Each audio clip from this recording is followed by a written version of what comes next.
Assalamualaikum warahmatullahi wabarakatuh. Di sini saya Muhammad Afif dengan NIM 2107112361 akan memaparkan materi saya mengenai pembangkit listrik tenaga diesel untuk memenuhi UAS mata kuliah pembangkit energi listrik yang diampu oleh Ibu Profesor Dr. Azriani STMA. Di era modern seperti sekarang, listrik merupakan salah satu kebutuhan yang pokok bagi kehidupan. Banyak daerah-daerah terpencil di Indonesia yang belum mendapat pasokan energi listrik untuk kehidupan sehari-harinya. Keterbatasan pasokan listrik ini disebabkan penggunaan listrik yang berlebihan dalam kehidupan atau belum tersampainya pasokan listrik pada daerah tersebut. Untuk mengatasi hal tersebut, salah satu solusi yang dapat dilakukan adalah pendirian pembangkit listrik tenaga diesel. Kemudian apa sih pembangkit listrik tenaga diesel ini? Pembangkit listrik tenaga diesel adalah pembangkit listrik yang menggunakan mesin diesel sebagai pramukernya. Pramuker sendiri merupakan peralatan yang mempunyai fungsi menghasilkan energi mekanis yang diperlukan untuk memutar rotor generator.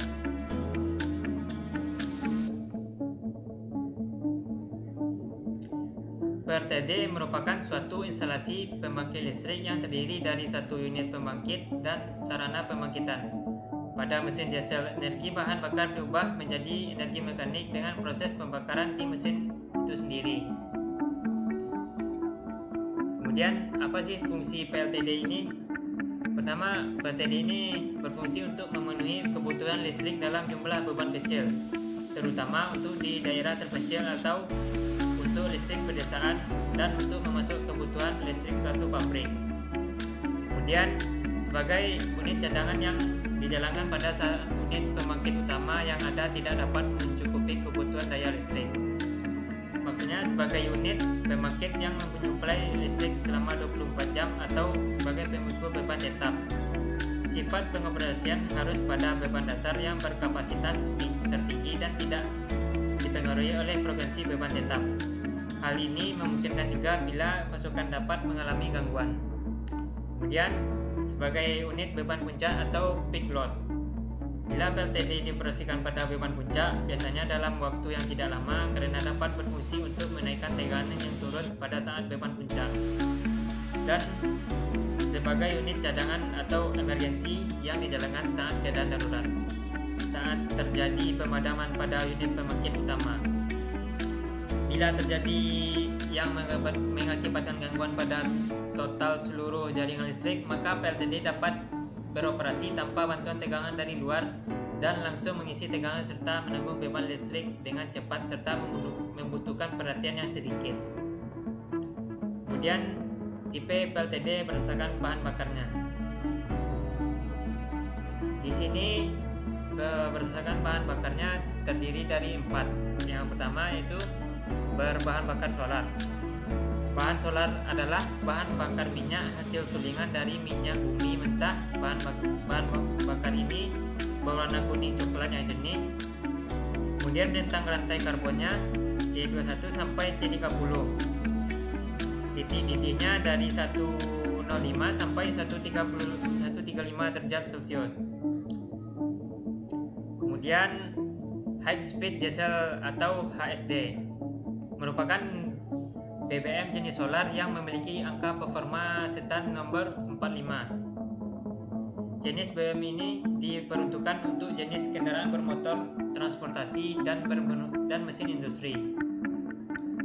Selanjutnya, marine fuel oil atau MFO. Minyak bakar bukan merupakan produk hasil destilasi tetapi hasil dari jenis residu yang berwarna hitam. Minyak jenis ini memiliki tingkat kekentalan yang tinggi. Pemakaian BBM ini umumnya untuk pembakaran langsung pada industri besar dan beberapa penggunaan yang dari segi ekonomi lebih murah dengan penggunaan minyak bakar. Kemudian, industrial diesel oil atau IDO. Minyak diesel ini adalah minyak diesel hasil penyulingan minyak yang berwarna hitam yang berbentuk cair pada temperatur rendah. Biasanya memiliki kandungan sulfur yang rendah dan dapat diterima oleh medium speed diesel engine di sektor industri. Oleh karena itulah diesel oil disebut juga dengan industrial diesel oil atau IDO. Kemudian PLTD berdasarkan jenis mesin diesel. Yang pertama ada mesin diesel 2 langkah. Mesin diesel 2 langkah ini adalah mesin yang setiap langkahnya terjadi satu kali langkah bertenaga dengan dorongan gas hasil atau ledakan. Secara teoritis, mesin 2 langkah dengan dimensi dan jumlah putaran per detik yang sama seperti pada mesin 4 langkah. Maka mesin 2 langkah ini akan menghasilkan daya 2 kali lebih besar. Namun dalam praktik, angka 2 kali lebih besar untuk daya yang didapat pada mesin 2 langkah tidak tercapai, atau hanya sekitar 1,8 kali. Hal ini disebabkan karena pembilasan ruang bakar silinder mesin diesel 2 langkah tidak sebersih pada mesin diesel 4 langkah, sehingga proses pembakarannya tidak sempurna seperti pada mesin diesel 4 langkah. Kemudian ada mesin diesel 4 langkah. Mesin diesel 4 langkah merupakan mesin yang setiap langkah terjadi satu kali langkah bertenaga dengan dorongan gas hasil pembakaran atau ledakan. Atau dengan kata lain, prinsip kerja mesin diesel 4 langkah adalah proses kerja mesin untuk menghasilkan satu kali pembakaran, torak bergerak 4 kali atau piston bergerak 4 kali. Gerakan piston yang menghasilkan kerja atau usaha berlangsung secara berurutan dan terus-menerus, maka kegiatan untuk menghasilkan kerja tersebut disebut siklus. Proses pembakaran pada mesin diesel 4 langkah lebih sempurna daripada mesin 2 langkah karena pada proses pembilasan ruang bakar di silinder mesinnya bersih. Kemudian PLTD berdasarkan jenis mesin injeksi pada mesin diesel. Di sini terbagi dua. Yang pertama berdasarkan jumlah injektornya. Mesin API atau FPI, EFI. Yang pertama ada single point injection atau SPI. Ini merupakan sistem yang hanya menggunakan satu full injektor untuk beberapa silinder. Yang kedua gasoline direct injection atau GDI. GDI yaitu injektor yang berada di dalam ruang bakar sehingga bensin disemprotkan langsung ke ruang bakar tanpa harus melalui intake valve. Kemudian multi point fuel injection atau MPI. Multi point fuel injection disebut juga port fuel injection atau FPI, di mana menempatkan injektor di atas lubang isap atau intake port. Setiap silinder memiliki satu injektor. Selanjutnya berdasarkan penyalaan bahan bakar. Ada indirect injection, yaitu sistem penyemprotan bahan bakar ke intake manifold seperti yang digunakan pada sistem penginjeksian mesin bensin. Bensin yang disemprotkan tidak langsung ke dalam ruang bakar. Yang kedua, direct injection, yaitu sistem penyemprotan bahan bakar langsung ke dalam ruang bakar.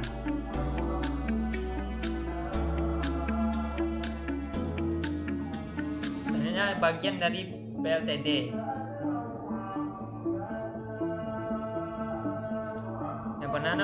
Yang pertama ada di nomor 1, yaitu tangki penyimpanan bahan bakar. Merupakan tempat penyimpanan bahan bakar yang nantinya bahan bakar itu dipompakan ke dalam penyimpanan sementara sebelum ke nozzle. Kemudian yang kedua yaitu penyaring bahan bakar. Penyaring bahan bakar adalah penyaring bahan bakar sebelum disalurkan ke nozzle. Di nomor 3 ada tangki penyimpanan bahan bakar sementara, yaitu tempat penyimpanan bahan bakar sementara sebelum disalurkan ke nozzle. Di nomor 4 ada pengambut atau nozzle untuk BBM atau conversion kit untuk BBG. Di sini bahan bakar dinaikkan temperaturnya hingga menjadi karbon. Kemudian di nomor 5 yaitu mesin dieselnya. Secara singkat, cara kerja mesin diesel terbagi dalam beberapa langkah, yaitu langkah hisap, langkah kompresi, langkah usaha, dan langkah buang. Langkah hisap adalah di mana udara dimasukkan ke dalam silinder. piston bergerak dari TMA ke TMB sehingga terjadi evakuman di dalam silinder.